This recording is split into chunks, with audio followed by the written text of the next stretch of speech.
আজব ঠাকুর বলছে, বাবা বহুত মূর্তি বানাইছি, এগুলা বাজারে বিক্রি করতে হবে। ইব্রাহিম বললেন, আব্বাজান এই খোদারে আপনি বিক্রি করবেন? এই কিনবে কে? বলে তার উম্মতেরা, গোলামেরা কিনবে। বলে আল্লাহরে কিনা বেচা করা যায় না, এগুলা বাজারে নিয়ে যায়। ইব্রাহিম আলাইহিস সালাম টুকরি চিনেন তো? আপনারা কি বলেন? টুকরি তো বলেন। এক টুকরি মাথায় নিচে খুদা দেয়, এক টুকরি খুদা মাথায় নিচ্ছে না, বাজারে যাইতেছে। যাওয়ার পথে রাস্তায় গিয়ে গুলো মাথা থেকে নামাইছে। নামায় কাছে ছিল একটা নদী, নদীতে একটা একটা করে চুবাইতেছে, পানিতে চুবাইতেছে, এইটারে পানি খাওয়াইতেছে। পানিতে চুবাইতে চুবাইতে কোনোটার হাত নাই, কোনোটার পাও নাই, কোনোটার খান নাই, কোনোটার মাথা ভেঙে গেছে। এই অবস্থা এগুলারে আবার টুকরিতে উঠে বাজারে নিয়ে গেছে। আচ্ছা বলেন, তুই মূর্তিগুলা কেউ কিনবে? হাত নাই, পাও নাই, মাথা নাই, কান নাই, কিছু নাই, সবগুলা ভাঙ্গা, কেউ কেনে না। বিকেলবেলা বাড়িতে এসে কাঁদতেছে, আব্বাজান বাজারে দিয়ে আমার কোনো লাভ হয় নাই। কেন বাপ? একটাও বিক্রি করতে পারো না। কেমনে বিক্রি করব? তুমি আমার মাথার উপরে দিয়েছিলে এদের বাজারে নিয়ে যাইতে, কিন্তু আমার মাথার উপরে মাইর লাগাই দিছে এরা। এ কয় এ বড়, ও কয় ও বড়, আর মারামারি কিলাকিলি করতে করতে কার হাত নাই, কারো পাও নাই, এই দেখেন এদের হাত পাও ভাঙ্গা। আল্লাহু আকবার বললেন। ইব্রাহিম আলাইহিস সালাম বলেন, এই নাও। আজর বলতেছে, কও কি বাপ, এরা মারামারি করছে? বাবা দেখেন না, এরা মারামারি করতে করতে আমার যে কি বেহাল অবস্থা, তোমার রব আমার মাথায় মারামারি করছে, সব ভেঙে গেছে। আজর বলতেছে, এরা মারামারি করবে মানে এরা তো নিজের মাথায় প্রস্রাব করলেও সরাইতে পারে না, এরা মারামারি করবে কেন? এবার ইব্রাহিম ডাক দিয়ে বলেন, বাপজান যেই খোদা নিজে মারামারি করতে পারে না, যেই খোদার মাথায় আপনার বাসায় প্রস্রাব করে দিলে সরাইয়া দিতে পারে না, যার নিজেকে বাঁচানোর ক্ষমতা নাই, আমার বিশ্বাস হয় এরা খোদা হতে পারে না।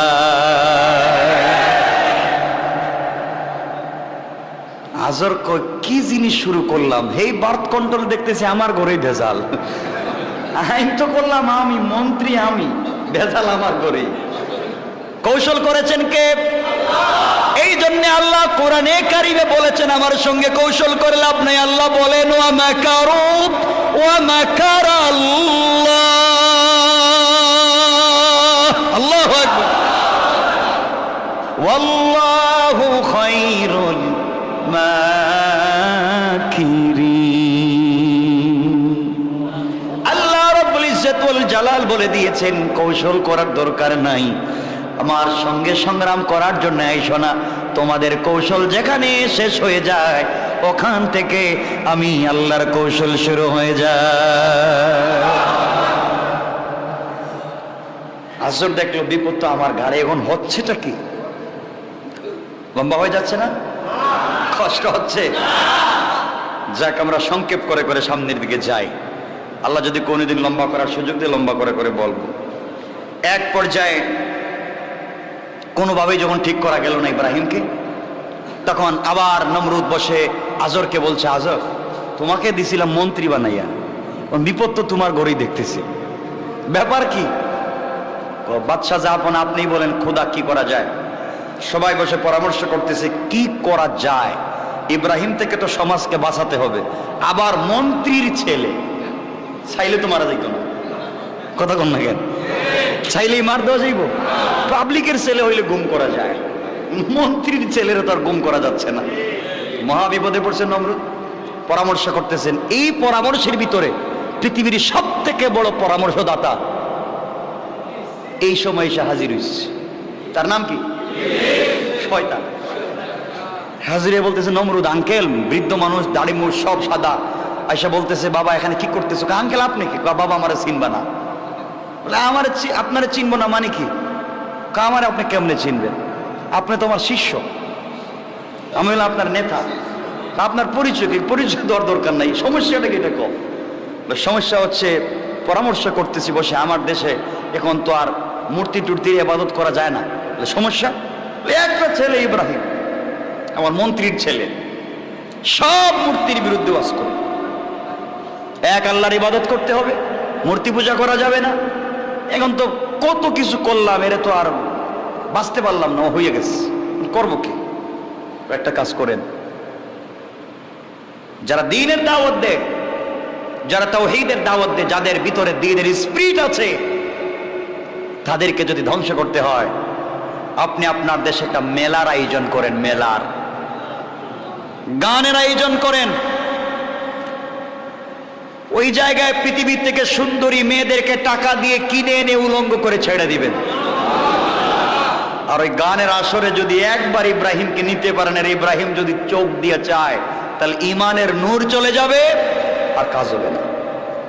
তাহলে বোঝা গেল ইমানের নূর নষ্ট হয় কিসে? কথা বলছে নাচ, গান, অশ্লীলতায়। আর যুবকেরা এগুলো তো চিনেই না, বাংলাদেশের চিনেই না এগুলো। এরা তো সব ফেরেশতা, আল্লাহর ওলি। ঠিক বললাম না? এগুলা থেকে আমাকে আপনাকে বেঁচে থাকতে হবে, অনেক দূরে থাকতে হবে। আমার বন্ধুগণ, গভীর মনোযোগ। এক পর্যায়ে গানের আয়োজন করা হলো। গোটা দুনিয়া থেকে নর্তকীদেরকে সাজিয়ে আনা হলো, আর বলে দেওয়া হলো, তোমরা কোনোভাবে যদি এই জায়গায় ইব্রাহিম আলাইহিস সালাতু ওয়াস সালামকে নিয়ে যেতে পারো, তোমাদের গানের মধ্যে ওখানে নিয়ে আয়োজনের ভিতরে তাকেও শামিল করে দিতে পারো, তোমরা যা চাইবা তাই পাইবা। ইব্রাহিম আলাইহিস সালামকে নিয়ে যাওয়ার জন্য তার কয়েকজন বন্ধুকে নমরুদ পাঠিয়ে দিল, আর বলল, যাও, আয়োজন তো শুরু হয়ে গেছে, বন্ধ করা যাবে না, দীর্ঘ 1 মাস চলবে, কোনোভাবে ইব্রাহিমকে তোমরা ওই জায়গায় নিয়ে আসো। সবাই গেল। আল্লাহর পয়গম্বর ইব্রাহিম আলাইহিস সালাম তখনও পয়গম্বর হন নাই, যুবক ছেলে নিয়ে যাওয়ার জন্য এসেছে। ইব্রাহিম আলাইহিস সালাতু ওয়াস সালামের কাছে এসে বলছে, চলো না গানে যাই। ইব্রাহিম চিন্তা করলেন, ওগুলা তো আমি কোনোদিন পছন্দ করি না, আর আমরা হলে তো টুপি খুলে পাঞ্জাবি খুলেও চলে যায়। ঠিক বললেন কেন? এগুলো করে কে? ধরে একটু সাইজ করতে পারেন না? এগুলো শয়তানি বাদ দেন, দ্বীনের পথে চলে আসেন। আমার জীবনে কোনোদিন টেলিভিশন দেখিনি, তো কি হয়েছে? মানে নাচ গান দেখা হয়নি, তো কি হয়েছে? কি হয়েছে কি? আমরা কি মানে এই গ্রহের না, আমরা কি অন্য গ্রহে চলে গেছি? ভালো থাকবার চেষ্টা করেন। এই ব্রেইনটা আল্লাহর দেওয়া, ভালো কাজে ব্যয় করেন। সময়টা আল্লাহর দেওয়া, ভালো কাজে ব্যয় করেন। দুনিয়ায় কল্যাণ পাবেন, আখিরাতে কল্যাণ পাবেন। জীবনকে ভালো কাজে ব্যয় করেন। আপনার বাবা আপনার নাম নিয়ে, সম্মান নিয়ে এই পৃথিবীতে নিজেকে অনেক মর্যাদাশীল মনে করতে পারে। আমার বন্ধুগণ, ইব্রাহিম আলাইহিস সালামের কাছে আসছে। ইব্রাহিম চিন্তা করলেন, আমি কি বলি? তিন লম্বা কোরআনের আয়াত আমি বলছি। তিনি বললেন, ইন্নী সাকিম, আমি অসুস্থ, যেতে পারবো না। ইব্রাহিম এমন মানুষ ছিলেন, তিনি যদি কোনো জিনিস বলতেন যেতে পারবেন না, সবাই জানতো যে ওরে আর মাইরা পিটাইয়া নেওয়া যাবে। সবাই চলে গেছে, গান চলতেছে। হযরত ইব্রাহিম যে বলছেন আমি অসুস্থ, এটা শারীরিক অসুস্থতা ছিল না, ওটা ছিল মানসিক অসুস্থতা। মানসিক অসুস্থতা। হারে, আমার দেশের মানুষ এত নির্বোধ, নিজের হাতে আমার বাবা মূর্তি বানায়, আর এর সামনে গিয়ে এরা মাথা নত করে। তিনি এই চিন্তা করতেছেন। সবাই চলে গেল গান বাজনায়, ইব্রাহিম আলাইহিস সালাম গেলেন না। ইব্রাহিম আলাইহিস সালাম বলতে লাগলেন, তোমরা মূর্তি পূজা করো কেন? তারা বলল, আমাদের বাপ দাদা করেছে। ইব্রাহিম আলাইহিস সালাম যুক্তি দিলেন, বাপ দাদা ভুল করলে তো ভুল করা যায় না, ওখান থেকে অবশ্যই ফিরে আসতে হবে। তারা যুক্তিতে পারল না, যুক্তিতে মানল না। সবাই যখন চলে গেল, ইব্রাহিম আলাইহিস সালাতু ওয়াস সালাম আস্তে আস্তে করে মূর্তির ঘরের ভিতরে ঢুকে পড়লেন। যেই ঘরের ভিতরে মূর্তি রাখা, ওই ঘরের ভিতরে প্রবেশ করলেন। ঘরের ভিতরে প্রবেশ করে 360টা মূর্তি ছিল। কুড়াল একটা নিলেন, সবগুলাকে কাটলেন আর ভাঙলেন। সবগুলাকে ভাঙার পরে সব থেকে বড় মূর্তি যেটা ছিল, ওই মূর্তির শুধু নাকটা ভাঙলেন। নাক ভাঙার পরে তার ঘাড়ের মধ্যে কুড়ালটা রেখে দিয়ে তিনি চলে আসলেন।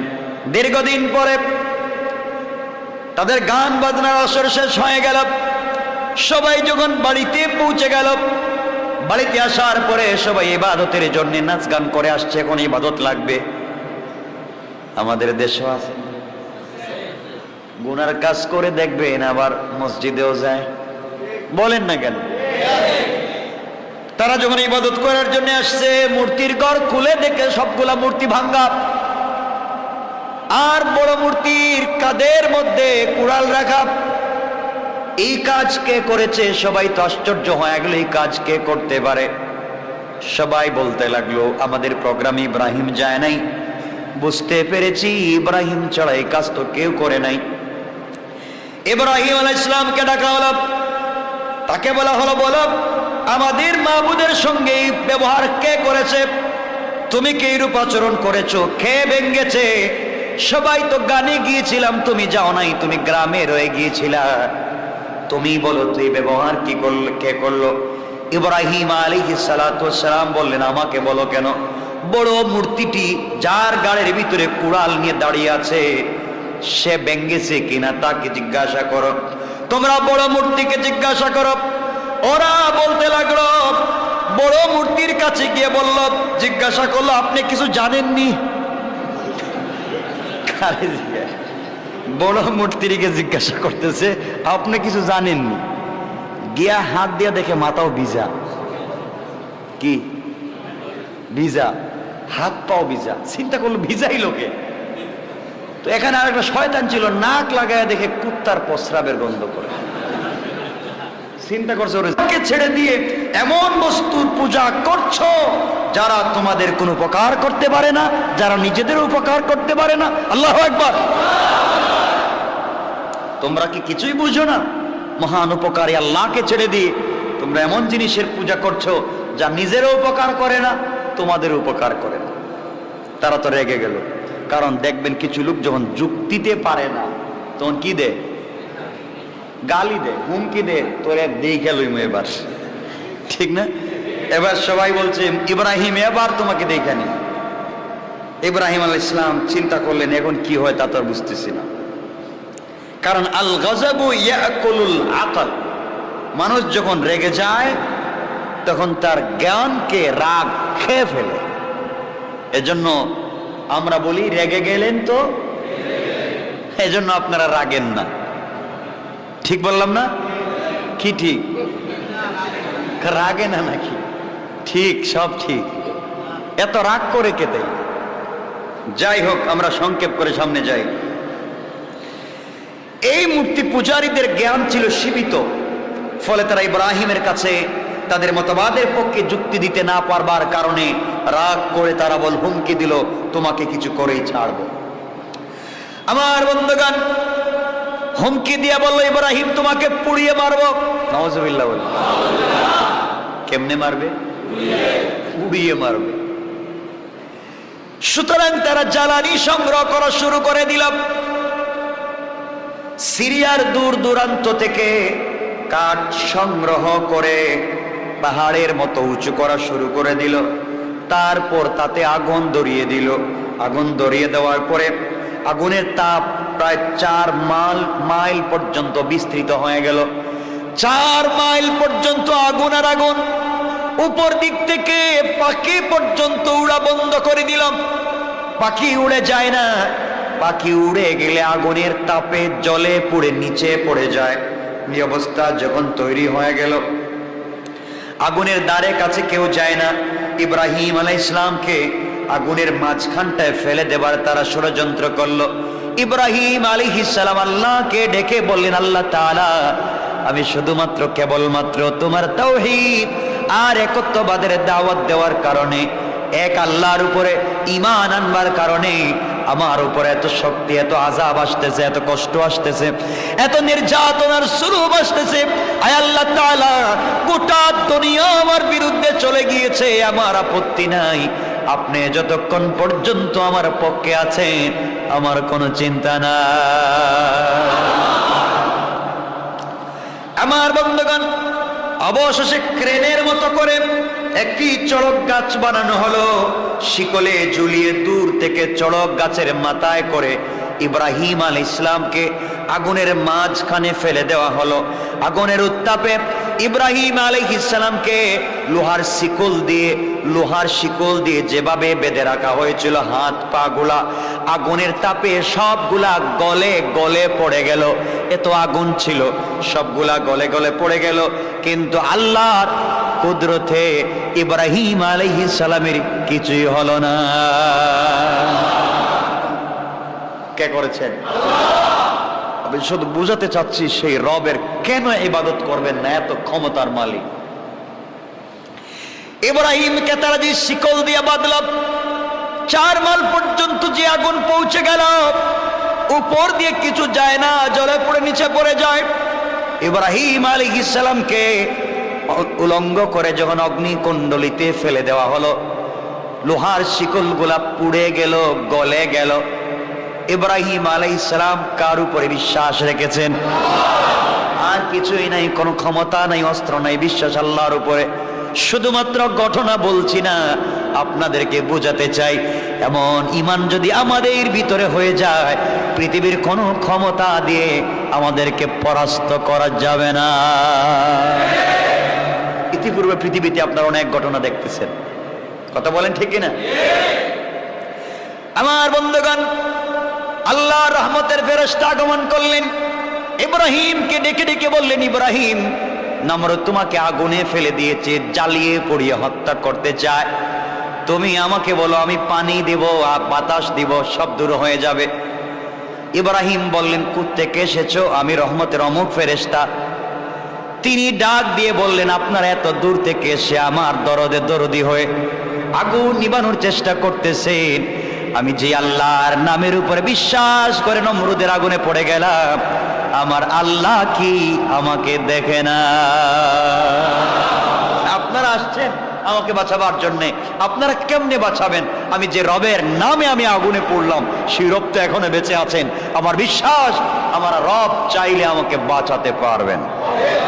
আল্লাহু আকবার। শুধু আমাদের বিশ্বাসটা সেই জায়গায় পৌঁছে যাওয়া দরকার। আমার বন্ধুগণ, এক পর্যায়ে আল্লাহ রাব্বুল ইজ্জত ওয়াল জালাল যখন দেখলেন ইব্রাহিম আগুনে পুড়ে যাচ্ছে, জ্বলে যাচ্ছে, এরপরও তার ঈমান চলে না, আল্লাহ আগুনকে বললেন, কুলনা ইয়া নারু কুনি বারদাও ওয়া সালামান আলা ইব্রাহিম। আল্লাহ রাব্বুল ইজ্জত ওয়াল জালাল বললেন, হে আগুন, তুমি শীতল হয়ে যাও এবং নিরাপদ হয়ে যাও, এয়ার কলার, এয়ার কন্ডিশন হয়ে যাও।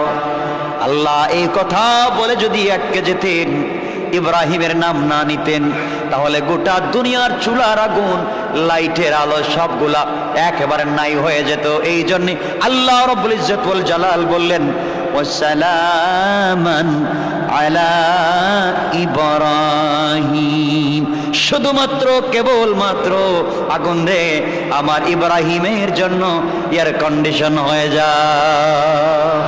আল্লাহু আকবার। আল্লাহ যদি বলতেন ঠান্ডা হয়ে যাও, তাহলে হয়তো ঠান্ডা হয়ে গেল, ঠান্ডায় তো মানুষের কষ্ট হয় না, হয় না? এজন্য আল্লাহ বলছেন ঠান্ডা না, বারদাও ওয়া সালামান, নিরাপদ এবং শান্তির হয়ে যাও। এয়ার কন্ডিশন, এয়ার কুলারে কি কষ্ট হয়? কষ্ট হয় না। সুস্থ বডির মানুষের কষ্ট হয় না। সুতরাং আল্লাহ বলছেন ইব্রাহিমের জন্য এই আগুন যেন এয়ার কুলার, এয়ার কন্ডিশন হয়ে যায়। বলতে দেরি হয়েছে, আগুন হুকুম মানবে কার? আওয়াজ করে বলেন কার? আল্লাহ। সাথে সাথে আগুন এয়ার কন্ডিশন হয়ে গিয়েছে। ইব্রাহিম আলাইহিস সালাম এখন এখানে বসে আছেন শান্তিতে, তার সাথে আছে কে? এজন্য আল্লাহ বলেন, ইন্নানি আনাল্লাহ, নিশ্চয় আমি আল্লাহ। ইবাদত করো আমার, আমি আল্লাহর ইবাদত করো। আমার বন্ধুগণ, এই জায়গায় এসে কোরআন কি বুঝাতে চায় আপনাদেরকে বোঝাতে চাই, আল্লাহর কালাম কি বুঝাতে চাচ্ছে। ইব্রাহিম আলাইহিস সালাম আগুনে আছেন একা একা, কতদিন জানেননি? একদিন দুই দিন না, 40 দিন। 40 দিন যে আগুনে 4 মাইল পর্যন্ত জ্বালাইয়া দেয়, এই আগুনের ভিতরে উলঙ্গ কয়দিন? ইব্রাহিম আলাইহিস সালাম। আল্লাহ জিবরাইলকে বললেন, জিবরাইল, লম্বা ঘটনা, যাও, ইব্রাহিম কি এখানে উলঙ্গ থাকবে নাকি? ও আগুনে পড়ে যাওয়ার আগে জান্নাতুল ফিরদাউসের স্পেশাল কাপড় নিয়ে যাও, আমার বন্ধুরে পরাইয়া দাও। ইব্রাহিম আলাইহিস সালামের বডিতে জান্নাতি স্পেশাল কাপড়, আগে ছিল দুনিয়ার ছেঁড়া কাপড়, এখন কি এর কাপড় পাইছেন? এজন্য আগুনে পুড়ে জান্নাতের কাপড় পাইছেন। তোমার ইমানকে এভাবে পুড়ালেই আল্লাহর নসরতের সাহায্য পাওয়া যায়। আমার বন্ধুগণ, এই 40 দিনের ভিতরে ইব্রাহিম কাপড় পাইলেন। এখন আল্লাহ দেখলেন তাকাইয়া, ইব্রাহিম একা একা। ভাল লাগার তো কথা না, না ভাল লাগবে কোন? তো একা এক জায়গায় বসে থাকলে কি ভাল লাগে ভাই? বলেন না। আল্লাহ রাব্বুল ইজ্জত ওয়াল জালাল বললেন যে আমার ইব্রাহিম এখানে একা একা থাকবে, এটা তো ঠিক না।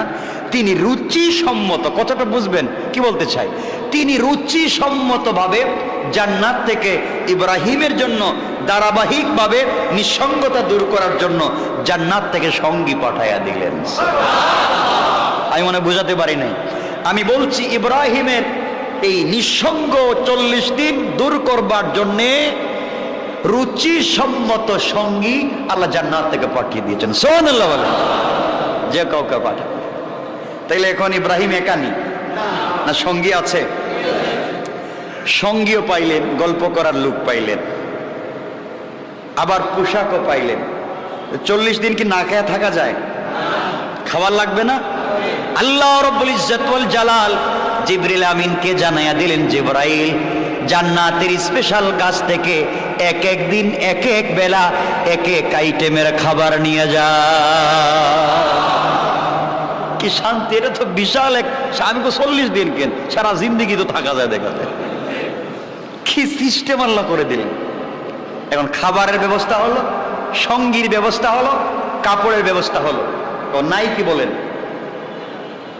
কথা কোন সব আছে, বিছানা নাই তো? বিছানা লাগবে না? না ভুলে গেছি না এতগুলো পায় বিছানার কথা। আল্লাহ বলছেন বিছানাও লাগবে। আমার আল্লাহ এমন সময় ফেরেশতাকে বললেন, যাও আমার ইব্রাহিমের জন্য জান্নাতের সব থেকে দামি যে বিছানা রয়েছে ওই বিছানা নিয়া ইব্রাহিমের জন্য বিছাইয়া দাও। কি শান্তির জিন্দেগি ইব্রাহিম কাটাচ্ছেন। 40 দিন কেটে গেল, আস্তে আস্তে করে তাদের খড়কুটা লাকড়ি জ্বলে শেষ, আগুন নিভে গেল। নিবার সাথে সাথে উচ্ছ্বাস আর আনন্দ। কিরে জ্বলছে তো জ্বলছে, হাড্ডিও জ্বলছে। জ্বলছে জ্বলছে, হাড্ডিও জ্বলছে। আল্লাহ বলছেন কর কি দেখবে সামনে যা। সবাই যখন আসতেছে আল্লাহ বলেন, ইব্রাহিম একটু ঝাড়া দিয়া বাইরও না। আল্লাহু আকবার বলেন না। আমার আল্লাহ বললেন, ইন্না কাইদাশ শাইতানি কানা দাঈফা। আল্লাহ রাব্বুল ইজ্জত ওয়াল জালাল বললেন, কাফের বেঈমানেরা যত কৌশল করে সবগুলা আমি আল্লাহর কাছে বড়ই দুর্বল। কোন সুবহানাল্লাহ। ইব্রাহিম আলাইহিস সালাতু ওয়াস সালাম জ্বলে পুড়ে ছাই হয়ে যাওয়া ছাইয়ের ভিতর থেকে যখন বের হচ্ছেন, ওরা যখন দেখলো ইব্রাহিমকে, কিরে এটা মানুষ না মনে হয়। 40 দিনের ভিতরে সব জ্বলে ছাই, শিকলগুলা জ্বলে গলে গিয়েছে। ইব্রাহিমের দেখি কিছু হলো না। সবাই হতভম্ব হয়ে গেল। তাকাইয়া দেখে ইব্রাহিমের শরীরে একটা কাপড় জ্বলা তো দূরের কথা, একটা পশম জ্বলে না। সবাই চেহারার দিকে তাকাইয়া দেখে আগুনে পড়ে যাওয়ার আগে ইব্রাহিমের চেহারায় যে উজ্জ্বলতা ছিল, আগুন থেকে বের হওয়ার পরে তা কোটি গুণ বেশি বেড়ে গেছে। ইব্রাহিম আলাইহিস সালাতু ওয়াস সালাম আগুন থেকে বের হয়ে শান্ত এবং গম্ভীর সুরে তিনি বললেন, ওয়াকালা ইন্নী যাহিবুন ইলা রাব্বি সায়াহদিন। তিনি ডাক দিয়ে বললেন, আমি আমার প্রতিপালকের পথে চললাম। যেই প্রতিপালক আগুন থেকে আমাকে বাঁচিয়ে দিয়েছেন, আমার বিশ্বাস আমাকে অবশ্যই আমার প্রতিপালক সঠিক পথ দেখাবেন। কোন সুবহানাল্লাহ। সবাই দেখলো, কিরে কি অবস্থা, এত কোনোভাবে কাজ হলো না। আল্লাহ রাব্বুল ইজ্জত ওয়াল জালাল জানাইয়া দিলেন, বিশ্ববাসী শোনো, যেই দিন আমি আল্লাহ ইব্রাহিমকে ইব্রাহিম আলাইহিস সালামকে এই নমরুদের আগুন থেকে বাঁচাইয়া দিলাম। ওই দিন ছিল 10 মুহররম আশুরা। সুবহানাল্লাহ পড়েন। এই আশুরার দিন, ভাঙ্গা গড়ার দিন, এই দিনে তিনি এই বিশাল কষ্টের জায়গা থেকে বাঁচলেন। আল্লাহ পরীক্ষা নিলেন। ইব্রাহিমের পরীক্ষা ফেল না ফাঁস? ফাঁস যখন করলেন, আল্লাহ ফাঁস। আমার দিকে তাকান। কিছু বলছে কেউ? কি পাগল নাকি? আমার দিকে তাকান, আমার দিকে তাকান, আমার দিকে তাকান। আমার মুসলমান বন্ধুগণ, এক পর্যায়ে আল্লাহ এই পরীক্ষায়, আমার কথা শুনেন, সামনে কি বলতে চাই লম্বাও করতে চাচ্ছি না, কিন্তু কষ্ট হচ্ছে আপনাদের। আপনারা যদি বলেন তাহলে একদিনে আমি সবগুলা ঘটনা শেষ করে দিই, তাহলে যেভাবে তো দেখতেছি জিন্দগি শেষ হয়ে যাবে, আসলেই তো শেষ হবে না, তোমার তাফসীর কখন চলবে? আমার ভাইরা, আপনাদের কষ্ট হচ্ছে আমার কথাগুলো শোনেন। আমার ভাইরা, এক পর্যায়ে এই পরীক্ষায় আল্লাহ এত বেশি খুশি হলেন, খুশি হয়ে আল্লাহ বলেন, ইব্রাহিম তোমার প্রতি আমি এত খুশি হয়েছি, আমি আল্লাহ তোমার বংশ থেকে আমার বন্ধু বিশ্বনবীকে তোমার বংশ থেকে দেওয়ার ঘোষণা দিয়ে দিলাম। এত খুশি হলাম তোমার এই ঈমানি পরীক্ষায়, আমি আল্লাহ তোমার বংশ থেকে দিব আমার বন্ধু বিশ্বনবী মুহাম্মদ রাসূলুল্লাহ। আল্লাহ বলেন, ইব্রাহিম শুধু তাই না, তোমার বংশ থেকে যে শেষ নবী দিব তাই না, আমি আল্লাহ ঘোষণা করে দিলাম মিল্লাতা আবিকুম ইব্রাহিম। দুনিয়ার জমিনে যারা এক আল্লাহ বিশ্বাস করবে, তাওহীদে বিশ্বাস করবে, সকল তাওহীদবাদী মানুষের জন্য আমি আল্লাহ তোমাকে সবার পিতা বানাইয়া দিলাম। কত বড় কল্যাণ পেয়ে যাচ্ছেন, পুরস্কার পেয়ে যাচ্ছেন এক পরীক্ষা ফাঁস করে। আর আমাদের তো শুধু ফাঁস আর ফাঁস, ফেইলের তো কোনো সাবজেক্টই নেই। আমার বন্ধুগণ, ইব্রাহিম আলাইহিস সালাম ফাঁস করলেন, আল্লাহ বিশ্ব গোটা দুনিয়ার একত্ববাদীদের পিতা বানালেন, তার বংশ থেকে বিশ্বনবীকে দেওয়ার ঘোষণা করলেন। এরপর আল্লাহ বললেন, হুয়া সাম্মাকুমুল মুসলিমিন, তোমার বংশ থেকে দুনিয়ার জমিনে আজ পর্যন্ত যে মানুষগুলা পৃথিবীতে আগমন করে এক আল্লাহর উপরে ঈমান আনবে, আমি আল্লাহ সবার পরিচিতি নাম দিয়ে দিলাম মুসলমান। সবার নাম রেখে দিয়েছে হুয়া সাম্মাকুমুল মুসলিমিন, নাম রেখে দিয়েছেন মুসলমান। বলেন না সুবহানাল্লাহ।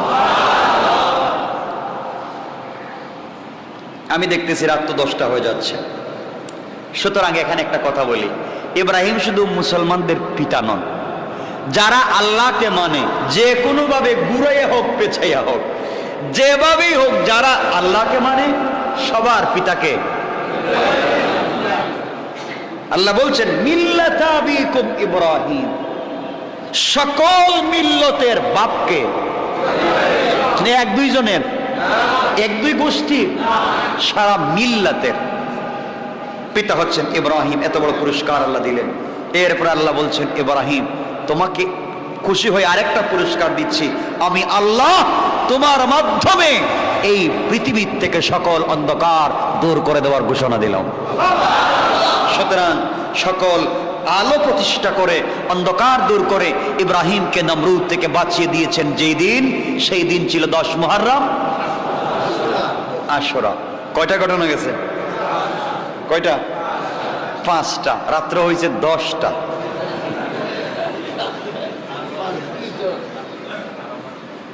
ছয় নম্বর ঘটনা, এগুলো বলতে গেলে তো অনেক সময়।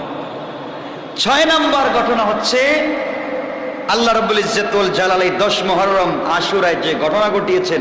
6 নম্বর, এটা হচ্ছে এই দিনে মুসা আলাইহিস সালামের সাথে আল্লাহ কথা বলেছেন। এবং প্রথম কথা, আল্লাহ কারোর সাথে যদি কথা না বলেন কিছু করার আছে? করার নাই। কিন্তু আল্লাহ কথা বলে মানুষের সাথে, পৃথিবীর কোন সৃষ্টির সাথে কথা বলেন নাই। সুবহানাল্লাহ বলেন না? পৃথিবীর কোন সৃষ্টির সাথে আল্লাহ সরাসরি কথা বলেন নাই, বলেছেন মানুষের সাথে।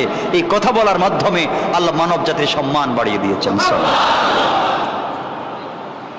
ইব্রাহিম আলাইহিস সালামের সঙ্গে আল্লাহ কথা বলেছেন। এই দিন ছিল কোন দিন? এভাবে নাম বলে বলে চলে যাই, ঘটনা বললে তো লম্বা হয়ে যাচ্ছে। অসুবিধা হচ্ছে? একটু হাত দেখান তো কার কার অসুবিধা হচ্ছে। আচ্ছা, আমি জানি, কারণ অনেক সময় বসছেন তো অসুবিধা হয়। ভাল লাগতেছে তো? আজকের আলোচনার থেকে আমরা এতক্ষণে কি জানতে পারলাম?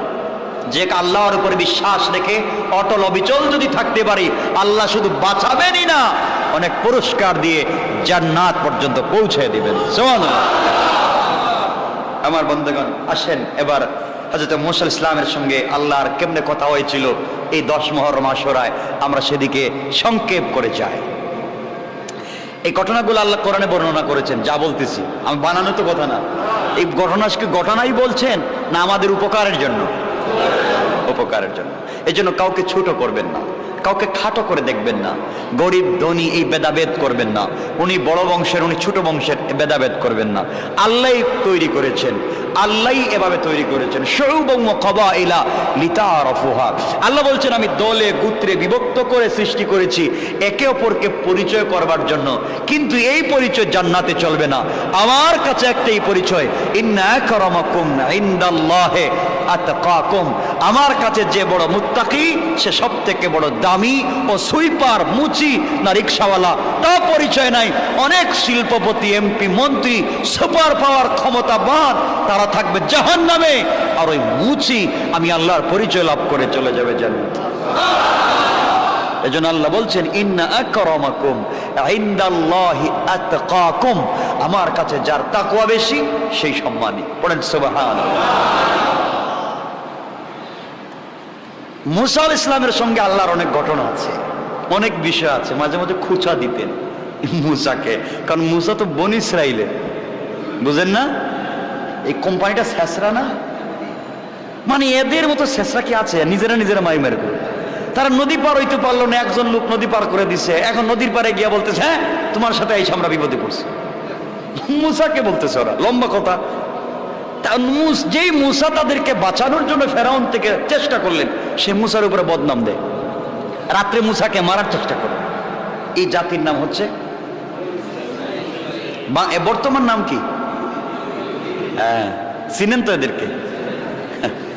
চিনেন আপনারা। যাই হোক, মুসা আলাইহিস সালাতু ওয়াস সালাম তিনি একটা ঘটনার কারণে একটা যুবককে থাপ্পড় মারছিলেন, মানে দুজন মারামারি করতেছে। মুসা আলাইহিস সালাম যাচ্ছেন রাস্তা দিয়ে, দেখেন দুই ছেলে মারামারি করতেছে, উনার বংশের এক ছেলে আর ফেরাউনের বংশের আরেক ছেলে। কারণ মুসা আলাইহিস সালাম বড় হয়েছেন কার বাড়িতে? ফেরাউনের বাড়িতে। ফেরাউনের বংশের এক ছেলে আর মুসা আলাইহিস সালামের বংশের এক ছেলে মারামারি করতেছে রাস্তায়। যে বংশের ছেলে যখন রাস্তায় মারামারি করতেছে, আপনি কি দাঁড়াবেন না? দাঁড়াবেন। মুসা আলাইহিস সালাম দাঁড়াইছেন, তার বংশের ছেলেরে ও একটা থাপ্পড় মাইরা দিছে ফেরাউনের বংশের। চিনিস আমার বংশের নেতা ফেরাউন? মুসা আলাইহিস সালাম তো মাথা ঠান্ডা গরম, তিনি একটা চোর মারছেন, থাপ্পড় মারতেও মরে গেছে। মুসা আলাইহিস সালাম চিন্তা করলেন থাকি ফেরাউনের বাড়িতে, মারলাম চোর মরে গেল, বাড়িতে গেলে তো আমারও মরে ফেলাইতে। চলে গেলেন মাদাইন, শুআইব আলাইহিস সালামের এলাকায়। মাদাইনে গিয়ে, মাদাইন বা মাদিয়ান, ওই এলাকায় গিয়ে নিজের দেশ ছেড়ে শুআইব আলাইহিস সালামের এলাকায় গেলেন। এখানে যদি বলি কোরআনের যে কি মজার ঘটনা আছে। মুসা কেমনে গেলেন, ওখানে যাওয়ার পরে শুআইব পয়গম্বরের মেয়েকে বিয়ে করলেন। তো কেমনে বিয়ে করলেন? চাইলে কি বিয়ে করা যায়? একটা অপরিচিত ছেলের কাছে শুআইবের মতো, শুআইব আলাইহিস সালাম খুব সুন্দর, মেয়েগুলো অনেক সুন্দর, আর মুসা আলাইহিস সালাম তো বনি ইসরাইল, ভাগছেন গ্রাম ছেড়া, একজন হত্যাকারী, তার কাছে নিজের মেয়ে বিয়ে দেওয়াটা স্বাভাবিক ব্যাপার না। লম্বা ঘটনা, সেদিকে যাচ্ছি না। তো শুআইব আলাইহিস সালামের মেয়েগুলো অনেক পর্দানশীল ছিল। কেমনে ঘটলো, কেমনে বিয়ে হইল, সেগুলো বলতে গেলে তো আপনারা বলবেন হুজুর বলেন, কিন্তু না, বলেন শোনেন নাই, বলেন তো আমার কাজ হবে না, আমাকে এই আশুরা শেষ করতে হবে। এজন্য এগুলো থাক, ঠিক আছে তো? ঠিক আছে। শোয়েব আল ইসলামের মেয়েকে বিয়ে করলেন, মেয়ের নাম ছিল সাফুরা। বিয়ে করে সপরিবারে দীর্ঘদিন থাকবার পরে 2-4টা বাচ্চাও হয়েছে মুসা আলাইহিস সালাম। এই সবগুলার নিয়ে তাফসীরি বর্ণনায় পাওয়া যায় প্রেগনেন্ট গর্ভবতী স্ত্রীকে সাথে নিয়ে প্রচন্ড ঠান্ডার সময় তার জন্মস্থান মিশরের দিকে আসতেছিলেন মাদিয়ান থেকে হযরতে শোয়েব আলাইহিস হযরতে মুসা আলাইহিস সালাম। রাস্তায় আসার পথে দীর্ঘদিন আগে 10, 15, 20 বছর আগে নিজের এলাকা ছাড়া আরেক এলাকায় গেছিলেন, এবং দীর্ঘদিন পরে নিজের এলাকায় আসতেছেন। রাস্তাঘাট কি চিনেন? এখন অপরিচিত হয়ে যাওয়ার কথা। তা তো আগে, এখনকার রাস্তাঘাট না, আগেকার, অপরিচিত হয়েছে। আসতেছেন, গভীর রাত্রে অন্ধকার, রাস্তাঘাট সব হারায় ফেলাইছেন। এদিকে স্ত্রীর ব্যথা উঠেছে,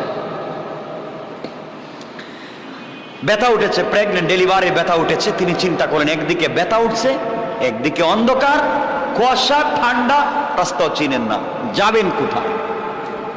বিপদের উপরে বিপদ। মুসা আলাইহিস সালামকে আপনারা জানেন মুসা বানিয়েছেন কে? কত বিপদ থেকে বাঁচাইয়া বাক্সের ভিতরে ঢুকাইয়া ফেরাউনের বাড়িতে আইনা বড় করছেন কে? এই মুসাকে তো রাস্তায় কষ্ট দিবেন না কমপক্ষে আল্লাহ। যাই হোক, হযরতে মুসা আলাইহিস সালাম হঠাৎ করে তাকায় দেখেন রাস্তায় দূরে আগুন দেখা যায়।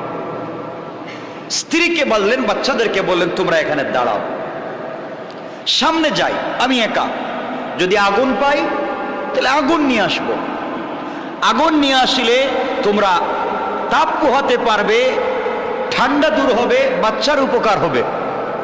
2 নম্বর, যেহেতু এখানে আগুন আছে, এখানে লোকও থাকতে পারে, লোক পাইলে রাস্তা খুঁজে পাওয়া যাবে। তিনি কোথায় যাইতে চান রাস্তা খুঁজে? মিশর, নিজের বাড়িতে যাইতে চাচ্ছেন, নিজের জন্মভূমিতে যাচ্ছেন, রাস্তা খুঁজে পাচ্ছেন না। রাস্তার খুঁজে, আগুনের খুঁজে, আগুনের জন্য মুসা আলাইহিস সালাম যাচ্ছেন। আল্লাহ এই কথাটা কোরআনে কারীমের 20 নম্বর সূরা তাহা 10 থেকে 40-41 নম্বর আয়াতে লম্বা আলোচনা করেছেন। আল্লাহ রাব্বুল ইজ্জত ওয়াল জালাল বলেন, ইদরানারান ফাকালা লিআহলিহিম কুসু ইন্নী আনাস্তু নারান লাআল্লি আতিকুম মিনহা বিকাবাসিন আও আজিদু আলান নারি হুদা।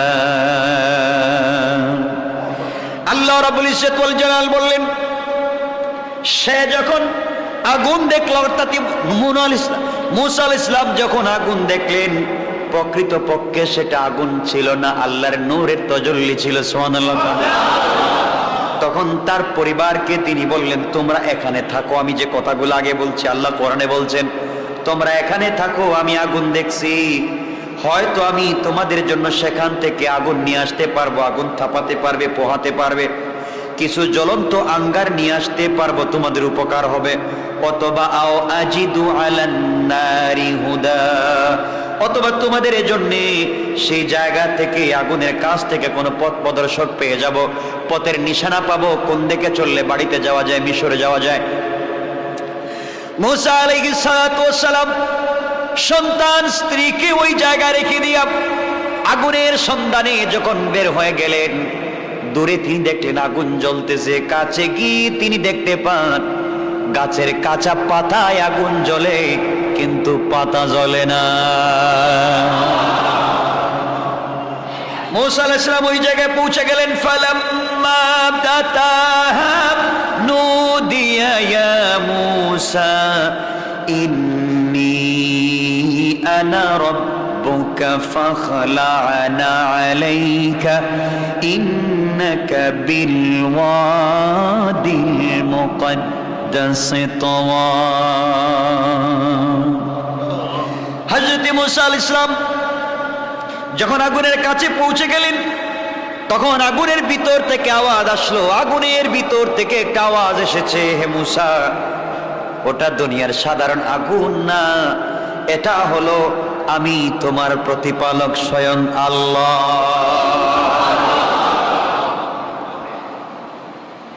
মুসা আলাইহিস সালাম আশ্চর্য হয়ে গেলেন, আমি আসছি আগুন নেওয়ার জন্য, রাস্তায় কোনো লোক পাই কিনা তা জানার জন্য। এখানে এসে আওয়াজ আসছে আগুনের ভিতর থেকে। আল্লাহ আল্লাহ এবার ডাক দিয়ে বললেন, ফাখলানা আলাইকা ইন্নাকা বিল ওয়াদিল মুকদ্দাস তুওয়া।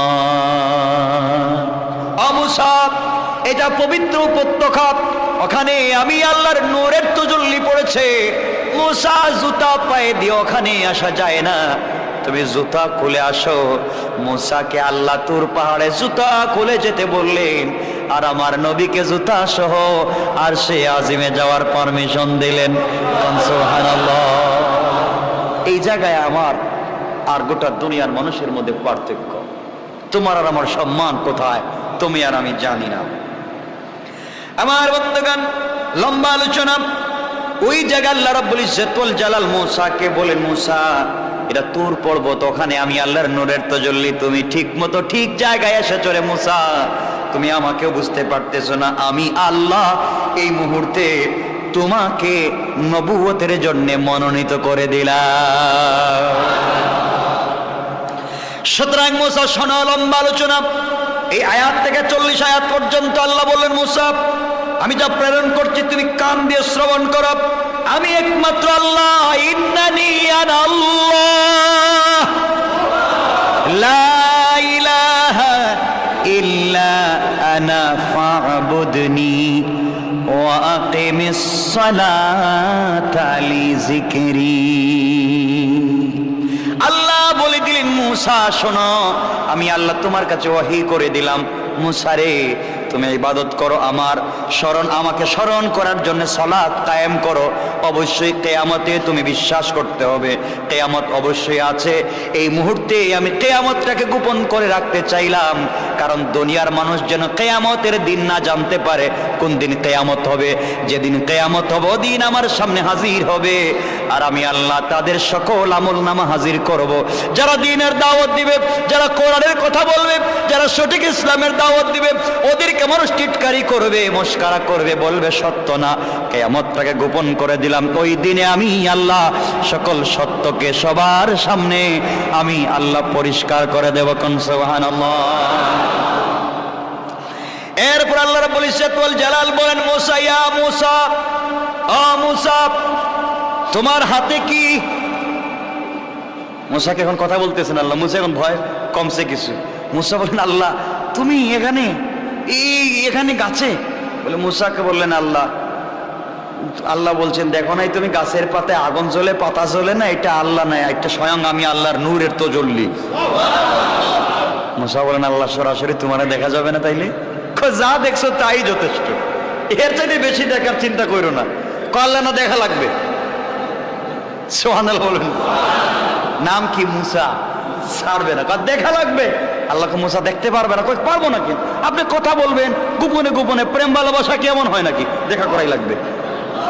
আল্লাহ বলুন না, এভাবে হয় না, একটু দেখা করে লাগবে। এখানে তো আর লম্বা কথা, 1-2 ঘন্টার কথা। এই দেখা লাগবে বইলা যে কাহিনী করছে এখানে মুসার আর আল্লাহর সাথে, এটা লম্বা ঘটনা।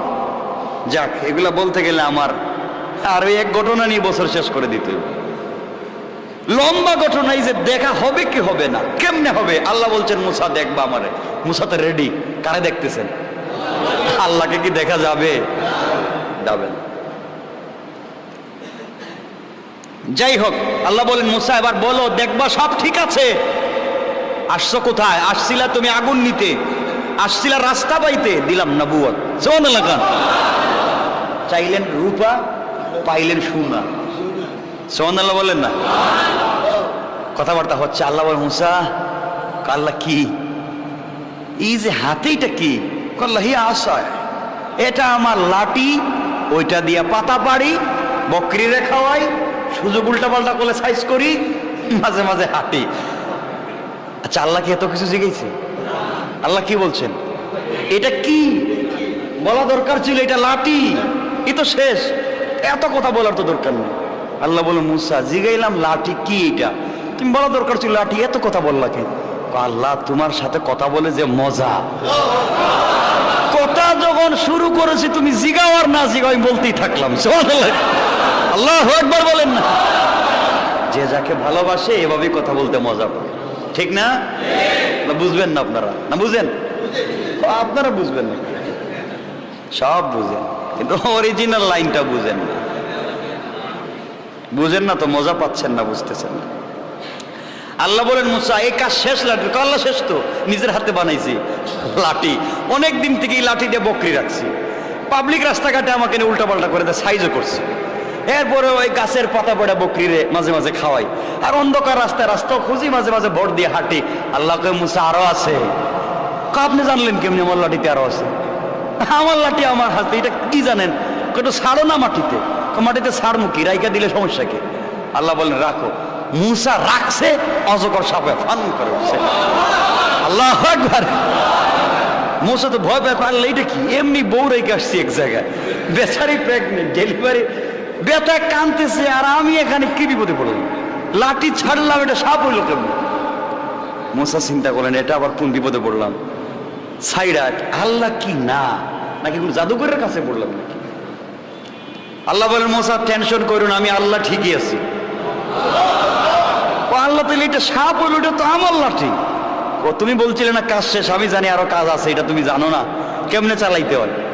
কারণ যারা সফটওয়্যার ইঞ্জিনিয়ার, তোমার কাছে একটা মোবাইল আছে, এইটা দিয়ে তুমি জানো শুধু ফোন আসে আর যায়, আর কোনো কাজ জানো না। আর যে কাজ জানে এ সারাদিন বসে থাকে মোবাইল, ঠিকই জানে এটা দিয়ে কি কি কাজ করা যায়। তো আল্লাহ বলেন এখানে আছে। মুসা আল্লাহকে বলছেন আল্লাহ তো এটা আমি জামু কেমনে? আল্লাহ বলেন এই লাঠিটারে আবার ধরো। আল্লাহ কই ধরমু? এটা তো সাপ, ওটা মুখে ধরো, মুখে। সুবহানাল্লাহ বললেন না? কলম মুখে ধরবো তো হাত করে আছে, খায় বলে ও কেন তুমি এই ভয় পেয়ে গেলাম মুসা, থাপ্পড় দিয়ে মানুষ মাইরা ফেলাও। মুসা কো এইটা আপনি জানলেন কেমনে? আল্লাহু আকবার বললেন। বহুত আগের ঘটনা, এবার বিশ্বাস হচ্ছে না। ঠিক আছেন আল্লাহ, ঠিক আছেন। মুসা বইলে গেছে না, বাস্কের ভিতরে ছিল তো বাক্সে, ওইটা আপনি জানেন। আল্লাহু আকবার বলেন না। এবার মুসা কয় না ঠিক আছে, তাহলে সাপ খাইতো না। রব আছে না কেন? মুসা এই যে মায়ের কোলে শুধু মা করছিলা, দুধের জন্য দুধ তো তোমাকে কেউ দেয় নাই, আমি তোমার বোনকে ফেরাউনের বাড়িতে পাঠাইয়া আবার বলছি এই বাচ্চা কারো দুধ পান করবে না, আমার কাছে এক মহিলা আছে, এইভাবে আবার তোমাকে তোমার মায়ের কাছে ফিরিয়ে দিছিল। মুসা কয় আল্লাহ সব দেখতেছি, মনে আছে, এখন কি করবো? মুখে ধরো। ঠিক আছে ধরলাম। আল্লাহ আমি কি চোখ খোলা রেখা ধরবো না বন্ধ করে? বন্ধ করেই ধরো। ভয় পাচ্ছ যখন বন্ধ করেই মুখে ধরো। মুসা আলাইহিস সালাম তো গরম মানুষ, কিন্তু এই স্বাভাবিক নিয়মে মানুষ হিসাবে ভয় পাওয়ার তো কথা না, আপনারা তো আর পাওয়ার কথা না। হ্যাঁ, এরা তেলা পোকা দেখলে চিৎকার দিয়ে অজ্ঞান হয়ে যায়, কোনো মেডিকেলেই বসে না, কোনো মেডিকেলেই রাখে না। এমন মহিলা নাই? পুরুষও আছে, তেলা পোকা দেখলে ভয়।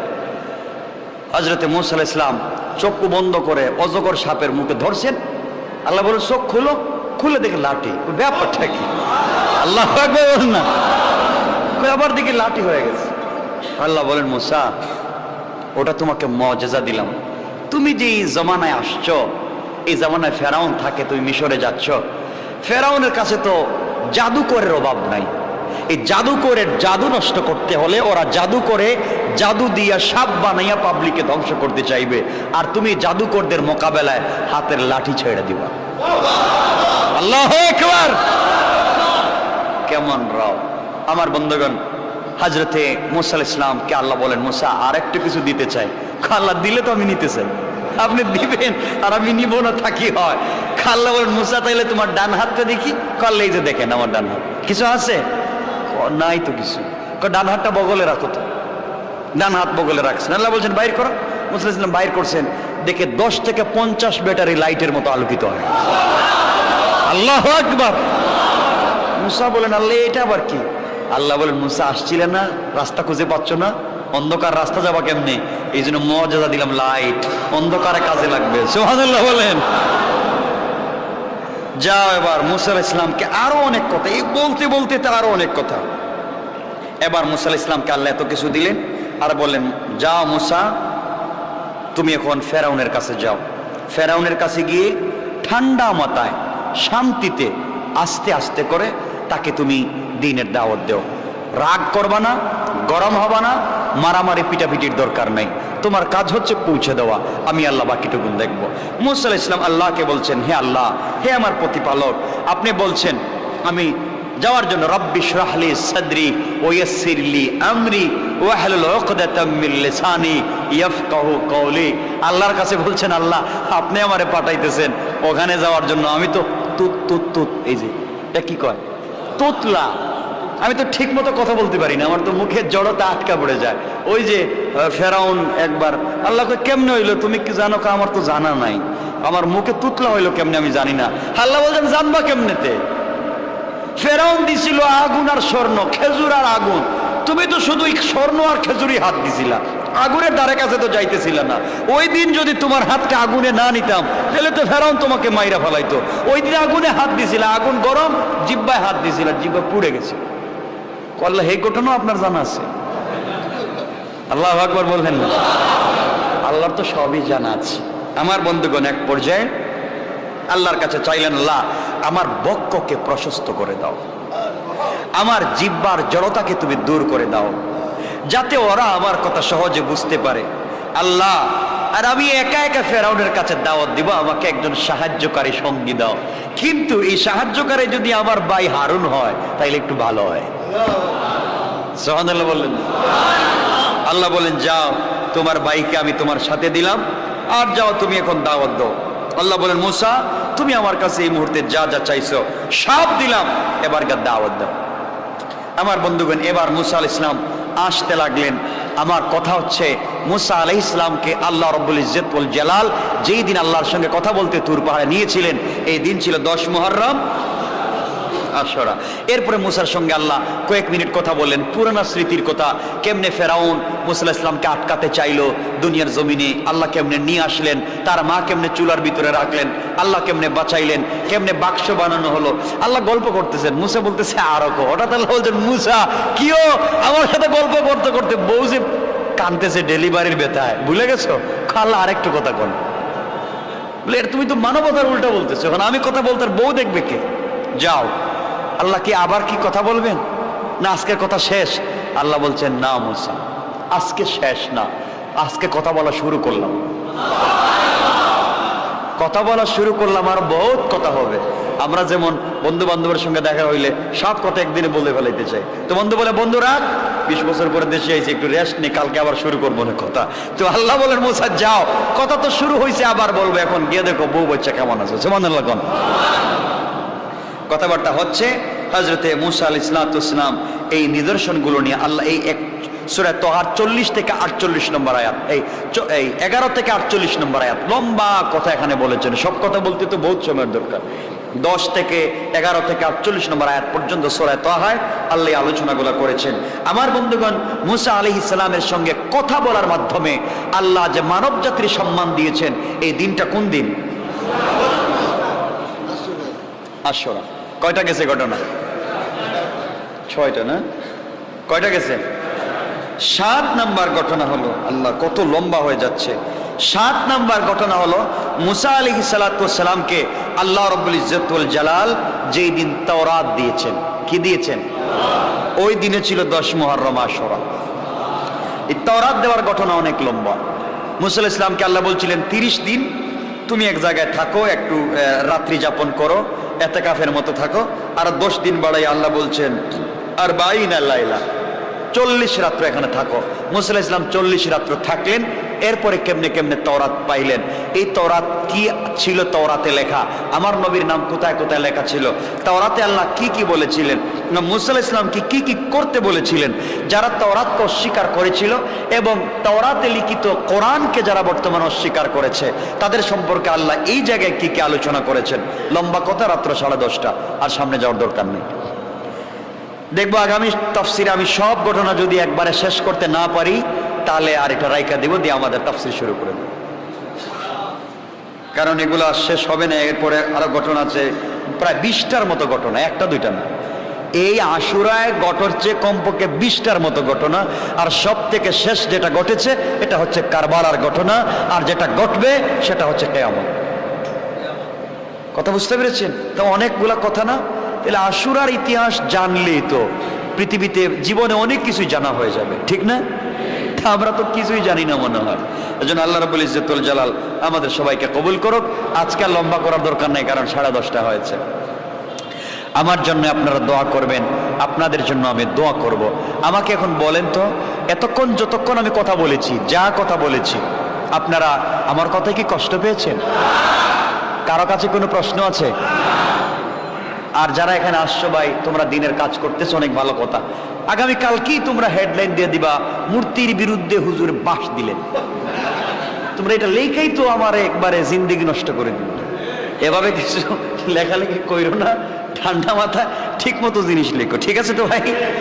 এজন্য এগুলা উল্টাপাল্টা লেখার দরকার নেই। আমি এগুলো বলিনি, আমি সুন্দর করে বুঝায় বলছি যে মূর্তি পূজার থেকে ইসলামের পথে নিয়ে আসার জন্য কোরআন আমাদেরকে কি কি সাজেস্ট করেছে, ঠিক না? কারণ সমাজ বড় বিষাক্ত, ভালো কথা তো মানুষ শুনতে চায় না, খুঁজে মাহমুদাবাদী কি বললো উল্টাটা, এটা ঠিক না? কি বলছে আমার বিরুদ্ধে, আমাদের বিরুদ্ধে, খুঁজতে খুঁজতে জিন্দগি শেষ। আমি বলছি ভাই, দেখেন, যারা আমার সমালোচনা করেন বা অনেক থাকতে পারে পৃথিবীতে যারা আমাকে পছন্দ করেন না, আপনাদেরকে দেখবার মতো টাইম আমার নাই। এক দুইজন কোথার থেকে কে অপছন্দ করে, কে গালি দিল, কে সমালোচনা করলো, তা দেখবার মতো আমার নাই। কারণ আমাকে কোটি কোটি মানুষ পছন্দ করে, তাদেরকেই তো সময় দিতে পারি না। এজন্য আপনাকে আমাকে এই চিন্তা করতে হবে, তোমাকে আমাকে কোটি কোটি মানুষ ভালোবাসে, তার উপরে তোমাকে আমাকে স্বয়ং আল্লাহ ভালোবাসেন। আল্লাহকেই ঠিক মতো সময় দিতে পারতেছি না আমরা, আর তোমাকে আমাকে সময় দেওয়ার টাইম কোথায়? ঠিক বললাম না? সব বাদ, আমরা সবাই ভাই ভাই না, আর কিছু একসাথে কই যাইতে চাই? ফেতনা আছে, বিবাদ আছে, কিচ্ছু নাই। কারো ভিতরে কোনো ফেতনা রাখেন না, কোনো বিবাদ রাখবেন না। আর দেখতেছেন তো সোশ্যাল মিডিয়া কত কিছু নিয়ে, কত ধরনের কত কিছু হচ্ছে। আমি এগুলো বাদ দিয়ে ফেলেছি, এগুলাতে নিয়ে যেতে চাই না। শুধু কোরআনের কথাগুলো আপনাদেরকে শোনায়া দিলাম। 2 মিনিট সময় দিব, কারো যদি কোনো প্রশ্ন থাকে।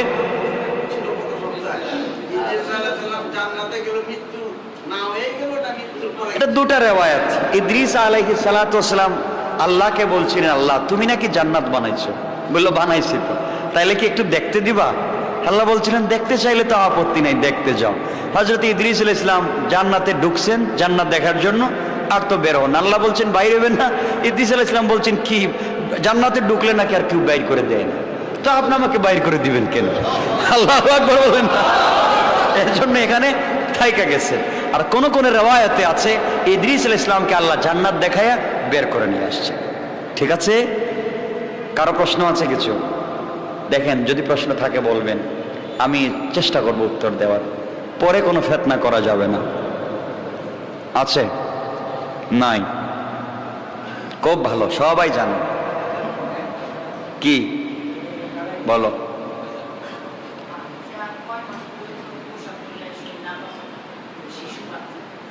যতক্ষণ পর্যন্ত না পাকার হবে কি, সবই তো না পাক, পাকের তো কোনো সুযোগ নেই। বাচ্চা যতক্ষণ দুধ পান করতেছে, বাইরের খাবার নিচ্ছে না, ততক্ষণ পর্যন্ত বাচ্চা যদি প্রস্রাব করে দেয়, আর ওই প্রস্রাবটা যদি শুকাইয়া যায়, ওই কাপড় পরে নামাজ পড়তে আপত্তি নেই, ওইটাই দোয়া লাগবে না। আর যদি ভিজা থাকে, পানি দিয়ে মুইছা নামাজ পড়লে নামাজ হয়ে যাবে, চেঞ্জ করাও লাগবে। বাচ্চা যতদিন দুধ পান করতেছে ততদিন পর্যন্ত। আর কিছু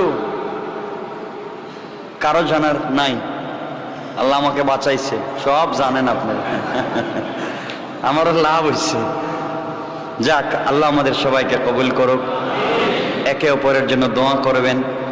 আমি যত জায়গায় থাকি, যেখানেই থাকি, আপনাদের জন্য দোয়া করি। আপনারাও আমাকে দোয়ায় ভুলে যাবেন না, কারণ আমার সাথে কি আপনাদের দুশ্মনী আছে? আমার কোনো দুশ্মনী নেই। এজন্য দোয়া করতে আপত্তি নেই। আমার জন্য দোয়া করবেন, আমিও আপনাদের জন্য দোয়া করব। আর আল্লাহর কাছে একটা জিনিস চাই আমি, আল্লাহ যেন আমার এই তাফসিরে যে আমরা আনন্দ করে বসে কোরআনের কথা শুনি, আল্লাহ যেন এইভাবে না কাদাইয়া আমাদের সবাইকে আনন্দের সাথে জান্নাত পর্যন্ত পৌঁছায় দেয়। কারণ ভাই বুঝতেছেন না, ভাই বুঝতেছেন না জাহান্নাম কোন জিনিস, এখনো বুঝতেছেন না জাহান্নামের আগুন কোন জিনিসের নাম, বুঝতেছেন না আল্লাহর আযাব যে কত কঠিন আর কত নির্মম কবরের শাস্তি। এজন্য আল্লাহ আমাদের সবাইকে বাঁচাক।